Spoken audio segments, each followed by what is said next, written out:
Escuto de muitas que dizem ser cristão o seguinte: nós pecamos todos os dias, quem é de nós que não peca?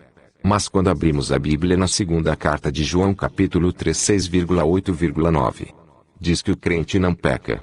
E aí? O crente peca ou não?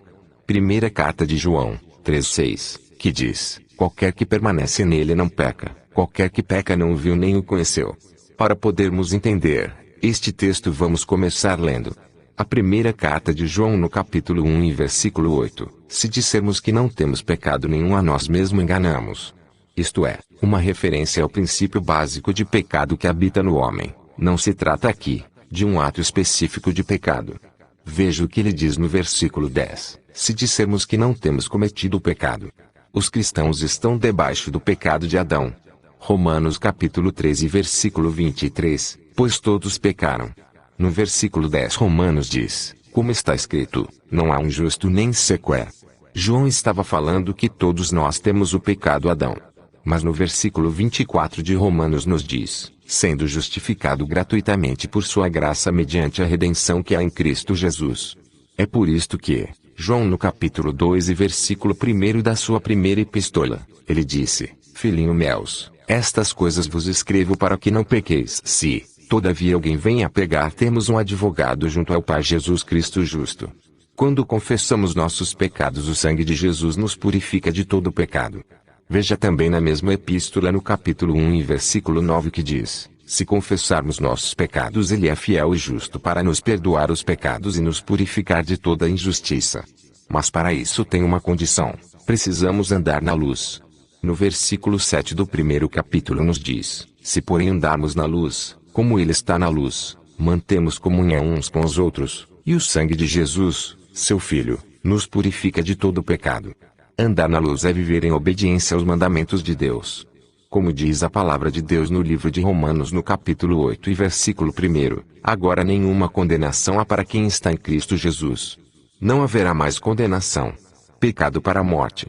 O cristão passa a ter uma vida agora de santidade, como descrevem no capítulo 6 e versículo 1 de Romanos, que diremos, pois, permaneceremos no pecado, para que a graça seja mais abundante? De modo nenhum. Nós que estamos mortos para o pecado, como viveremos ainda nele? No versículo 4, partes B do versículo, andemos nós em novidade de vida. Agora vamos poder entender o que João quis dizer na sua primeira carta, capítulo 13 e versículo 6, qualquer que permaneça nele não peca.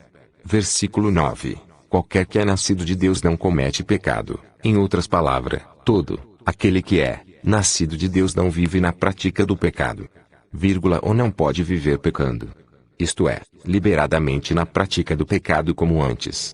Como menciona no livro de Efésios capítulo 2 e versículo 2 e 3, em que, no outro tempo, andastes, segundo o curso deste mundo, segundo o princípio das potestades do ar, do espírito que, agora, opera nos filhos da desobediência, entre os quais todos nós também, antes, andávamos nos desejos da nossa carne, fazendo a vontade da carne e dos pensamentos, e éramos por natureza filhos da ira, como os outros também. No capítulo 5 e versículo 8 de Efésios diz, porque, no outro tempo, erais trevas, mas, agora, sois luz no Senhor, andai como filhos da luz. Não pode viver pecando. Também significa que os verdadeiros crentes não fazem do pecado uma prática, nem se tornam indiferentes à contínua lei moral de Deus. Todos os crentes ainda pecam, mas estão lutando para vencer o pecado e dominar a carne. Existe uma diferença entre cometer um pecado e continuar a pecar. Até os crentes mais fiéis, às vezes, cometem pecados, mas não apreciam um pecado em particular ou escolhem cometê-lo. Em Romanos capítulo 6 de versículos 14 diz, o pecado não terá domínio sobre vós. Espero que tenha entendido este qualquer que permanecer nele não peca. Elaborado por Jarbas Epifânio na voz robótica de Ricardo.